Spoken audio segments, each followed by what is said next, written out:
The 60-minute piece aired and was an absolute disaster and butchering for Ripple, XRP, and the entire crypto community. We've got the entire interview along with XRP price action. Due to the graphic nature of this program, listener discretion is advised. All right, I'll be honest with you. I really don't know how to do this video. I've done this now 5 different times, and every time partway through, I'm just really pissed off. I'm really upset.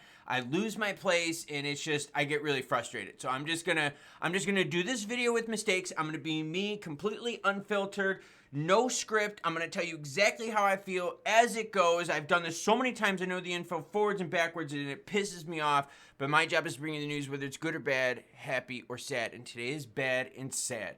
Thomas Webb starts us off and says, "Oh my soul, 60 minutes was a damn hit piece. I'm not surprised by us to the end." Hit piece? That's being kind, Thomas, because it was an absolute massacring of XRP and the greater crypto community. In fact, the price of XRP dropped sharply from the point of airing of that segment on. It was bad. Very, very bad. Look at the entire crypto market. Deep in the red, right? Now, don't get me wrong. We're happy with XRP at $2.45, right? Overall, most traders are happy with XRP above 220, 230. We're really happy. 240 and up, we're like, cool. 250 and up, we're like, oh my God, let's party. So look, 245 now, I'm cool with this. But it killed the momentum we had coming in through the weekend. And said hit piece. If you didn't see it, I've got the entire interview. I've got transcript stuff. I've got juicy clips, juicy segments. I told you, I've done this video already 5 fucking times, and I can't get it right. So I've got it all here. So if I mess something up because I'm pissed and I go on a tangent, it's linked down below. You're welcome to check it out. Ripple CEO Brad Garlinghouse slammed 60 minutes. Here's why. And by the way, you notice I skipped everything else in the news. There's a lot more news that went on. There's drone pile shit that's going on too that I got to share with you. That's a later video. CEO Brad Garlinghouse has criticized 60 minutes for how it portrayed cryptocurrency and Ripple in a segment aired recently. Following the broadcast, Garlinghouse took to Twitter to address key omissions in what he saw. Now here's the thing, okay? When we watched the interview happen, you could tell like what the tone was. But I didn't know what was left out because we don't know what was done. What happened was this. Garlinghouse was talking with Margaret Brennan for over 90 minutes, okay? Talked to her for over 90 minutes, and the segment was not that long. And in fact, the segment wasn't even all of Brad Garlinghouse. There was some other stuff in there too. So they omitted things. We're going to go to Brad's Twitter. Then this is where shit just goes off the fucking rails. And you know crypto's under attack. Not only are we going to go to Brad Garlinghouse's tweet right here that happened right after, John Reed Stark then commented on this tweet immediately after Brad posted this. So these effers are watching each other, and these big peens are definitely playing a who's bigger than who game. And right now, the people that we were talking about that hated crypto, they're still in control. So when you ask, why isn't the market all green, Klaus? Why aren't we rocket shipping to the moon? Because as I've stated in the last several weeks, the administration has been voted out, but they are not out of power. They are not out of office. They are not out of control. That happens January 20th. And even then, the laws and all the stuff that they made won't get fixed right away on day one. It takes time. So the damage can still be done. Hence, the market is optimistic in price overall, but not rocket shipping, fake moon landing. Let's go and see what Brad said, and then we're going to read John Stark's thing, because Stark's thing is this just, fuck, I'm pissed. Damn it, see, no, stay focused, Klaus, stay focused. Crypto made its debut, 60 minutes tonight. There's no doubt that these technologies will continue to become more and more mainstream, with influence and reach that will only continue to grow. A few things I do want to comment on after watching. I spoke with Margaret Brennan 60 minutes for 90 plus minutes straight. When discussing the SEC's misguided lawsuit against Ripple, 60 minutes shockingly left out that a federal judge ruled that XRP is not a security. Gensler's shill, John Reed Stark, knows better despite his comments that 60 minutes shows there.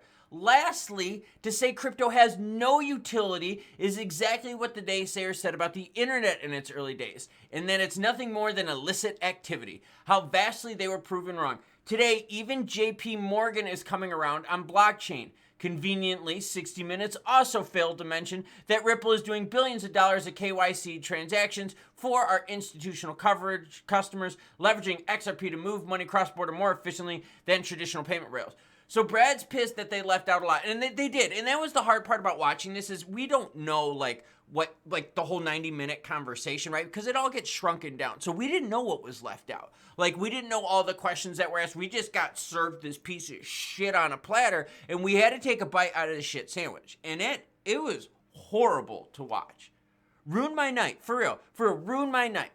It has been such a pleasure bringing you good news, just like banger after banger these last 3 weeks. And because I promised you to bring all the news, I got to bring you this horse shit. Let's go to John Reed Stark. What a fucking prick.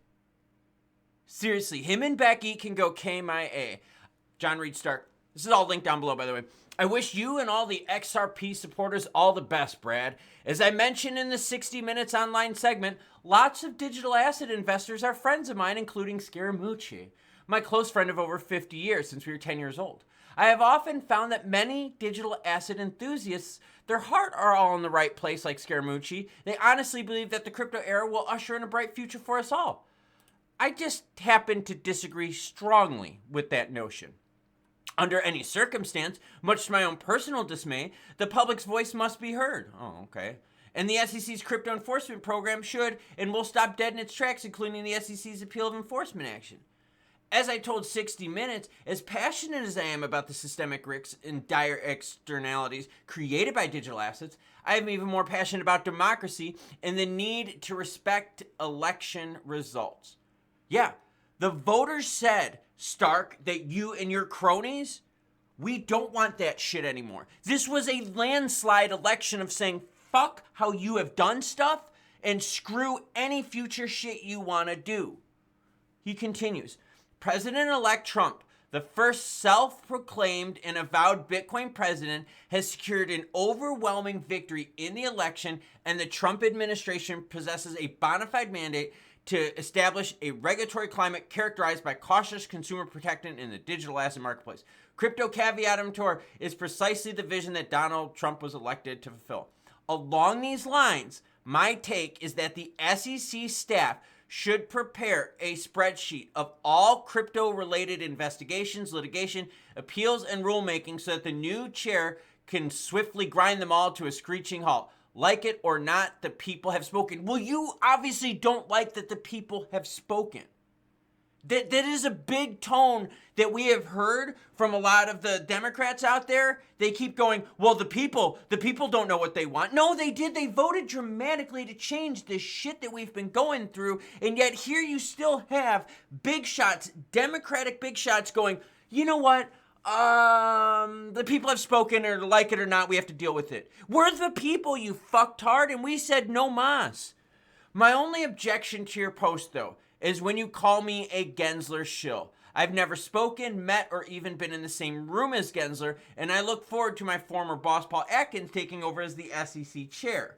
Most importantly, despite my disagreement regarding digital assets, I believe that Paul Atkins is an amazing SEC chair choice and could perhaps become the greatest SEC chair in history. Again, best of luck to you and your company, and enjoy your victory with Fairshake. You earned it. We're going to talk about Fairshake because that was another beating that they just kept bringing up.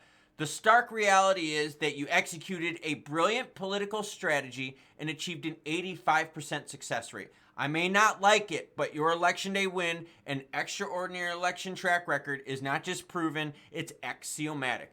All right, that was the other thing, okay? The interviewer, all right? And like I said, I got all this. Hold on.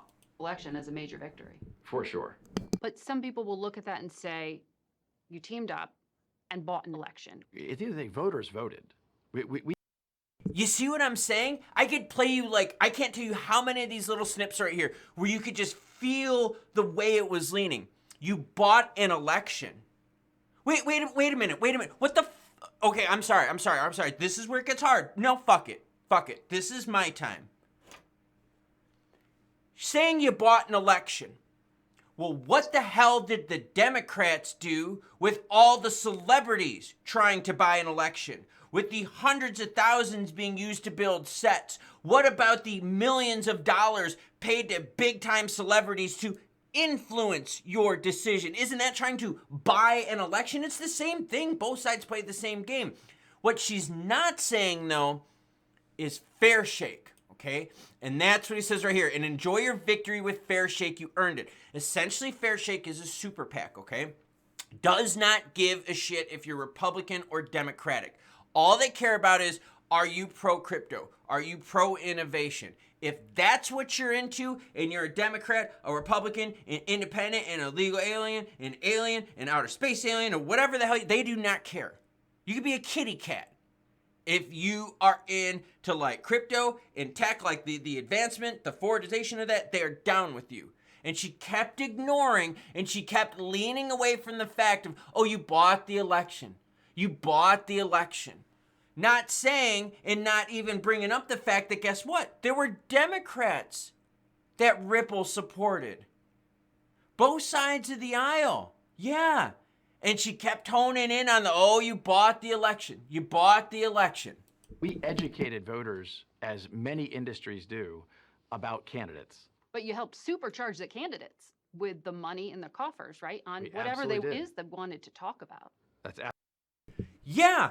Isn't that what all political donations are? That's what I'm saying. Like, the tone of this piece wasn't just hit piece. It was, you know what? Let me show you what bad journalism is. Let me prove to you what bad journalism is, and that's exactly what they did. The tone of the entire thing was negative. So how can you portray news, whether it's good or bad, happy or sad, if the whole time you're leaning with like a negative twist trying to make it worse? That's not journalism.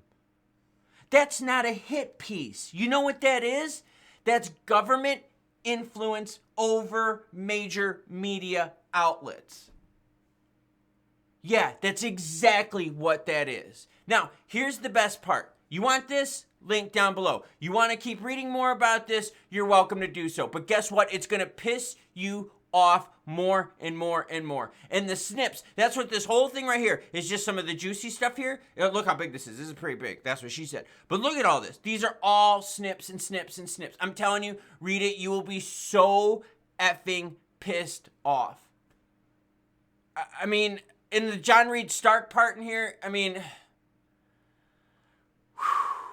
wow.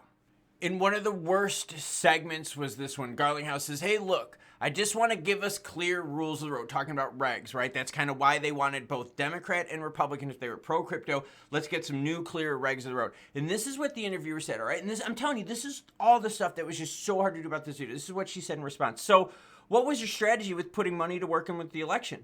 Was it to go write those rules of the road that you want written? Well, no kidding. But the way she said it, and what she was implying, like they were buying results. What do you do when you raise money for an election? You're trying to buy results. It just is so weird, because you got Brad going, look, we're supporting both sides here, lady. Both sides. And the reason we're supporting both sides is because we want clear regs for crypto. And if you think there's clear regs for crypto right now, you are on crack.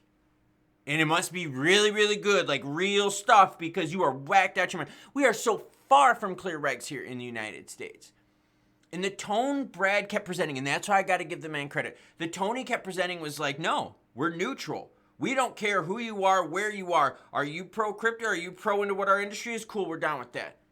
I mean, what if you worked in the energy industry? What if you're an oil bro or an oil gal out there?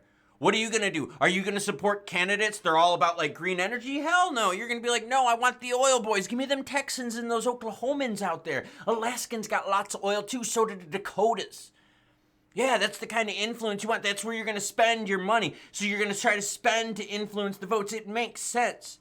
Both sides do it. That's not the problem. It's how she presented it. How the entire piece was presented. And Garlinghouse is pissed. I'm pissed. I didn't even cover the price of XRP. See how pissed off I am?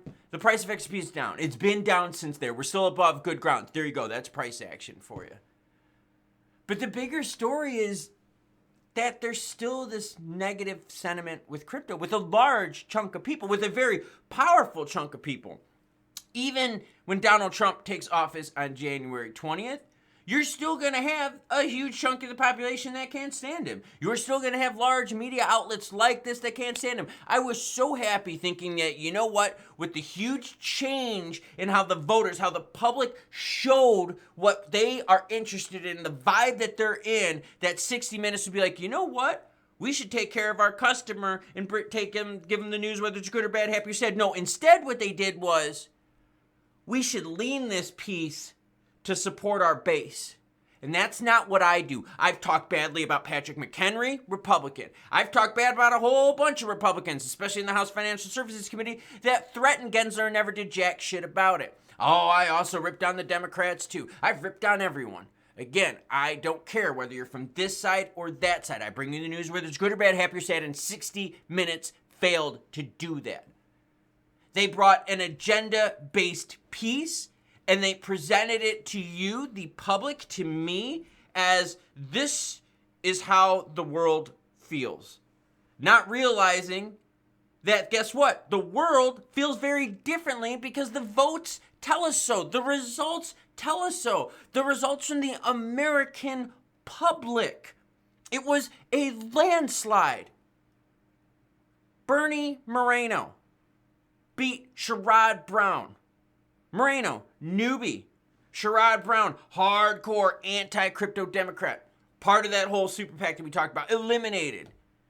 The crypto vote was huge. The anti-government control thing was huge. The overreach was huge. By the way, I told you ag would come out and support crypto. Did you check out the ag states and what color they voted?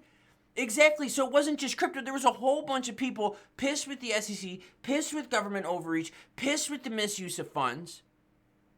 And yeah, they donated tens of millions to a super PAC Fairshake that supported Democrats and Republicans. Hell yeah, they tried to only support people that were positive for their industry. Well, holy crap.